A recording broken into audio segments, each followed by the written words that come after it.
Një aksident i rënd ka ndodhur mëngjesin e kësaj të hënë në këtë zonë pranë harkut të Berdicës në Shkodër. Një i moshuar është përplasur nga një automjet dhe ka ndërruar jetë në vend si pasojë e plagëve të rënda. Ndërkohë, policia, siç është gjini pas me, ndodhet ende në vendngjarje për të zbuluar shkaqet e këtij aksidenti.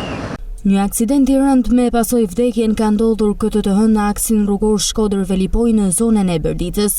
Rreth orës 10 një automjet që drejtohej nga shtetësja ZK dyshohet se ka humbur kontrollin mbi drejtimin e mjetit dhe ka përplasur një kalimtar të moshuar. Përplasja ka rezultuar fatale për shtetasin Gjën, 76 vjeç, pasi nuk ka mundur të mbijetojë plagëve dhe ka ndërruar jetë menjëherë në vendngjarje.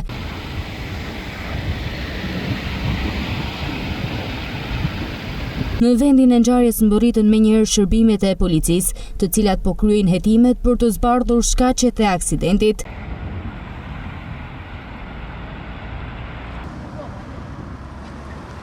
Segmenti Shkodër-Velipoj po rezulton gjithnjë me problematik për sigurinë rrugore si pasojë e aksidenteve të herpashershme në këtë zonë. Kjo është një ngjarje që rikthen edhe një herë vëmendjen tek siguria rrugore dhe nevoja për më shumë kujdes si nga drejtuesit e automjeteve, ashtu edhe nga këmbësorët.